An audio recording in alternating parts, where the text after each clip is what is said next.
குருவே துணை, குரு அடி போற்றி. ஜோதிட அன்பர்கள், நேயர்கள் அனைவருக்கும் அன்பான வணக்கங்கள்.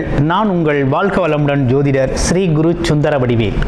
இப்போ பார்த்தீங்கன்னாக்க 2024 டிசம்பர் மாதத்தோட மாத பலன்களை பற்றி பார்க்க இருக்கிறோம். இப்போ மாதம் நம்ம பார்த்தீங்கன்னாக்க மாத பலன்கள், கிரக பெயர்ச்சி பலன்கள் அப்படின்னு சொல்லி தொடர்ச்சியாக நம்ம கொடுத்துக்கிட்டு வர்றோம் நம்ம சேனலில். அந்த வகையில் இப்போ டிசம்பர் மாதத்துக்கான சிம்ம ராசிக்கு என்ன விதமான பலன்கள் இருக்குது அப்படிங்கிறதை பற்றி, என்ன செய்யலாம், என்ன செய்யக்கூடாது, என்ன விதமான வழிபாடுகள் உகந்ததாக இருக்கும் அப்படிங்கிறதை பற்றியும் தெளிவாகவும் விரிவாகவும் நம்ம பார்க்க இருக்கிறோம். நட்சத்திர பலன்களோட பார்க்க இருக்கிறோம். ஓகேங்களா? இப்போ சிம்ம ராசி அப்படின்னு எடுத்துக்கிட்டோம்னாலே ராசிநாதன் பார்த்தீங்கன்னா சூரியன் தாங்க. காலச்சக்கரத்தின் 5வது ராசி தான் சிம்ம ராசி.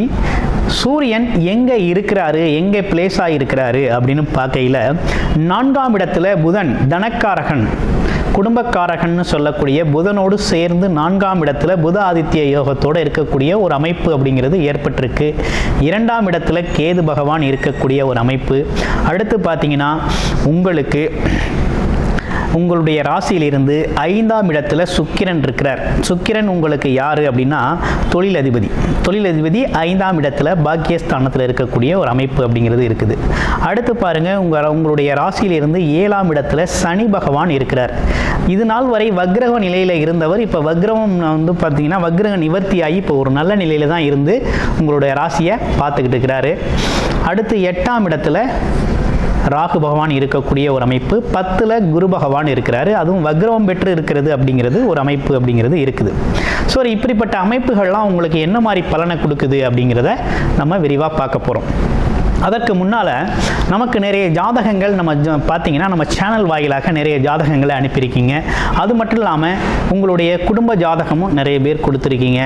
ஆமாம், பார்த்தும் இருக்கீங்க. அது மட்டும் இல்லாமல் திருக்கணித முறைப்படி நிறைய பேர் ஜாதகம் எழுதவும் அனுப்பியிருக்கீங்க. அனைவருக்கும் நமது ஸ்ரீ பாலசுப்ரமணியர் அருளால் ஒரு மனமார்ந்த நன்றியை தெரிவிச்சுக்கிறேன் நமது சேனல் வாயிலாக. இப்போ என்னன்னு கேட்டிங்கன்னா, சிம்ம ராசிக்கு ராசிநாதன் 4ஆம் இடத்துல புத ஆதித்ய யோகத்தோடு இருக்கக்கூடிய இந்த சூழ்நிலை அப்படிங்கிறது பார்த்தீங்கன்னா உங்களுக்கு நல்லதொரு மாற்றத்தை ஏற்படுத்தி தரும். நீண்ட நாள் எதிர்பார்த்த வருமானங்கள்லாம் இனி வர ஆரம்பிச்சிருது. அதே நேரத்தில் பேச்சின் மூலமாக சம்பாதிக்கக்கூடிய வருமானங்கள்லாம் வருது. சேல்ஸு, மார்க்கெட்டிங் துறையில் இருக்கிறவங்க, அதே போல் ரியல் எஸ்டேட் துறையில் இருக்கிறவங்க, இவங்களுக்கெல்லாம் நல்ல வருமானம் வரும். கட்டுமான துறையில் இருக்கிறவங்க அவங்களுக்கெல்லாம் பார்த்தீங்கன்னா இந்த காலகட்டத்தில் நல்ல வருமானத்தை எடுக்கக்கூடிய ஒரு அமைப்பு அப்படிங்கிறது இருக்குது. அதுவும் அரசு சார்ந்த வருமானம், அரசு சார்ந்த அனுகூலங்கள், நீண்ட நாள் அரசு காரியங்கள், தடைப்பட்ட காரியங்கள், இவை அனைத்தும் நடக்கக்கூடிய ஒரு நல்லதொரு காலகட்டமாக இந்த காலகட்டம் உங்களுக்கு அமைஞ்சிருக்குது. அப்போ இந்த காலகட்டம் அப்படிங்கிறது பார்த்தீங்கன்னா வருமானத்தை பொறுத்தவரை ஏதேனும் குறை இருக்குதா அப்படின்னா, தொழிலதிபதினு சொல்லக்கூடிய சுக்கிரனும் பார்த்தீங்கன்னா உங்களுக்கு 5ஆம் இடத்துல பாக்கியஸ்தானத்தில் தான் இருக்கிறாரு. அப்போ லாபம் அப்படின்னு சொல்லக்கூடிய, அதிர்ஷ்டம்னு சொல்லக்கூடிய ஒரு இடத்துல தான் இருக்கிறார்.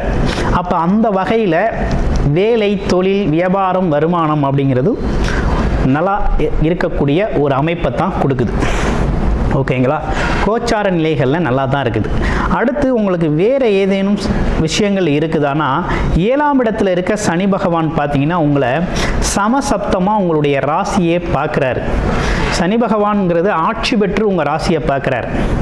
அப்போ என்ன நடக்குதுன்னா, சில நேரங்களில் உங்களுக்கு உடல் ரீதியான, மன ரீதியான சோர்வுகள் ஏற்படக்கூடிய ஒரு அமைப்பு அப்படிங்கிறது உண்டு. அதை நீங்கள் இந்த காலத்தில் கடந்து தான் போகணும் அப்படிங்கிற ஒரு அமைப்பு இருக்குது. வாரம் ஆஞ்சநேயர் கோவிலுக்கு போயிட்டு வாங்க, ரொம்ப நல்லது. அடுத்து பாருங்கள், உங்களுடைய ராசியிலேருந்து 8ஆம் இடத்தில் இருக்கக்கூடிய ராகு அப்படிங்கிறது பார்த்தீங்கன்னா வண்டி வாகன பயணங்களில் கொஞ்சம் கவனம் எடுத்துக்கங்க. அதே நேரத்தில் இடத்தை மாற்றிக்கிறது, ஊரை மாற்றிக்கிறது, வேலையை மாற்றிக்கிறது, இப்படிப்பட்ட விஷயங்கள்லாம் தாராளமாக நீங்கள் செஞ்சுக்கலாம். அடுத்து 12ஆம் இடத்தில் இருக்கக்கூடிய செவ்வாயால் ஏதேனும் பாதிப்பு இருக்கா அப்படின்னா, அவர் 4-12 கூடையவராக இருக்கிறார். 4-12 கூடையவர், 4-9 கூடையவர் உங்களுக்கு 12ல் இருக்கையில், அதுவும் வக்ரம் பெற்று நீச நிலையில் இருக்கையில் என்ன மாதிரி விசேஷத்தை கொடுக்குறார் அப்படின்னு பார்த்தோம்னா, இந்த காலகட்டத்தில் நீங்கள் வண்டி வாகனங்கள் சம்பந்தப்பட்ட விஷயங்கள், இடம் சம்பந்தப்பட்ட விஷயங்கள், பூர்வீக இடம் சம்பந்தப்பட்ட விஷயங்கள் இதெல்லாம் பார்த்தீங்கன்னா கொஞ்சம் இந்த காலகட்டத்தில் தவிர்த்துக்கிறது அப்படிங்கிறது நல்லது. கொஞ்சம் அவசரப்பட வேணாம், கொஞ்சம் பொறுமையாக இருக்கலாம். 15 தேதிக்கு பிறகு நீங்கள் இதில் இறங்கி எதை வேணாலும் செய்யலாம். பட்டு 15, 16, 18ஆம் தேதிக்கு பிறகெல்லாம் கொஞ்சம் நல்லது ஒரு நிலை அப்படிங்கிறது. 4, 9ஆம் இடங்கள் நல்லா இருக்குது. ஏதேனும் வேண்டுதல்கள் இருக்குது அப்படின்னா இந்த காலகட்டத்தை நீங்கள் பயன்படுத்தலாம். வேண்டுதலுக்காக பயன்படுத்தக்கூடிய அமைப்பு, கோவில் குளங்கள் போயிட்டு வரக்கூடிய அமைப்பு, நீண்ட தூர பயணங்கள் செய்யணும் அப்படின்னா போயிட்டு வரக்கூடிய ஒரு அமைப்பு இதெல்லாம் ஏற்படுது. வெளிநாடு வெளியூர் போகணும்னா தாராளமாக போகலாம். உங்களுடைய தசாபுத்தி அமைப்பு அப்படிங்கிறது நல்லா இருக்குது இந்த காலகட்டத்தில் அப்படின்னா தாராளமாக போகலாம். அதுலேயும் படிக்கிற குழந்தைகள் அப்படிங்கிறலாம் படிப்பு நல்லா வரும். அதுவும் உயர்கல்வி அப்படிங்கிற ஒரு விஷயம் ரொம்ப நல்லா இருக்குது. அடுத்து பார்த்தீங்கன்னா ஆராய்ச்சித்துறை சார்ந்த படிப்புகள் படிக்கிறவங்களுக்கெல்லாம் ரொம்ப சிறப்பாக இருக்குது. ஆமாம், அதுவும் இடம்பெயர்ந்து படிக்கணும் அப்படிங்கிறவங்களுக்கும் இன்னமும் நல்லா இருக்குது அப்படிங்கிறது மாதிரி இருக்குது. ஸோ கிட்டத்தட்ட உங்களுக்கு ஒரு அருமையான விஷயந்தான் இருக்குது. 2ஆம் இடத்துல கேது இருக்கிறது அப்படிங்கிறதுனால என்ன நடக்கும்னா கொஞ்சம் பேசுகிறது அப்படிங்கிற ஒரு விஷயம் கொஞ்சம் நிதானமாகவே இருக்கும். ஆமாம், நிதானமாகவே இருக்கும். யாருக்கிட்டையும் கோபம், வெறுப்பு இப்படிப்பட்ட விஷயங்கள்லாம் காமிக்க வேண்டிய அவசியம் இருக்காது. அடுத்து பாருங்கள், உங்களுடைய ராசியில் இருக்கக்கூடிய நட்சத்திரங்களுக்கு என்ன பலன் அப்படின்னு பார்க்க போகிறோம். உங்களுடைய ராசியில் இருக்கக்கூடிய முதல் நட்சத்திரம்னு பார்த்த போனோம்னா மகம் நட்சத்திரம் தான். மகம் நட்சத்திரங்கிறது எப்பேற்பட்டது அப்படின்னா எதிரிகளை ஈஸியாக வெல்லக்கூடிய ஒரு ஆற்றல் அப்படிங்கிறது மக நட்சத்திரத்துக்கு உண்டு. அதே நேரத்தில் ஓடி ஓடி செல்வம் சேர்க்கக்கூடிய ஒரு தன்மை அப்படிங்கிறது உண்டு. எப்பேற்பட்ட தடைகள் வாழ்க்கையில் இருந்தாலும் அந்த தடைகளெல்லாம் தகர்த்து எறியக்கூடிய ஒரு அமைப்பு, தகர்த்து எறிந்து முன்னேறக்கூடிய ஒரு அமைப்பு அப்படிங்கிறது இருக்குது. நல்லவர் கெட்டவர் அப்படிங்கிறது பிரித்தாளும் தன்மை அப்படிங்கிற ஒரு விஷயமும் மகம் நட்சத்திரத்துக்கு உண்டான சிறப்புகளாக இருக்குது. இப்போ மகம் நட்சத்திரம் என்ன பண்ணலாம் அப்படின்னா வேலை தொழில் சார்ந்த வருமானங்களை பற்றி இப்போ யோசிக்கக்கூடிய காலகட்டம். வருமானத்தை அதிகப்படுத்தணும் அப்படின்னு நினைக்கிற ஒரு காலகட்டமாக இந்த காலகட்டம் உங்களுக்கு இருக்குது. அதற்கான முயற்சிகள் கைகூடக்கூடிய வகையில் தான் இருக்குது அப்படின்லாம் சொல்லணும். குடும்பத்தில் தேவையில்லாத வாக்குவாதங்கள் தேவையில்லாமல் நடத்திக்க வேண்டிய அவசியம் இல்லை. அதனால் வாக்குவாதங்களை தவிர்க்கணும் அப்படிங்கிற மாதிரி இருக்குது. அடுத்து பூரம் நட்சத்திரம். பூரம் நட்சத்திரம் எப்படி இருக்குது அப்படின்னா பூரம் நட்சத்திரம்ங்கிறது பார்த்தீங்கன்னா எல்லோரிடத்திலும் ஈஸியாக இலகுவாக அறிமுகமாகக்கூடியவர். அது மட்டும் இல்லாமல் கலை இலக்கிய ஆர்வம் கொண்டவராக இருக்கிறாரு. கலை இலக்கிய ஆர்வம் மட்டுமா அப்படின்னு பார்க்கையில் இவரை பொறுத்த வகையில் புகழ், பெயர் அப்படிங்கிற ஒரு விஷயத்துக்கெல்லாம் கொஞ்சம் மயங்குறவர், எதிர்பார்க்குறவர் அப்படிங்கிற மாதிரி சொல்லலாம்.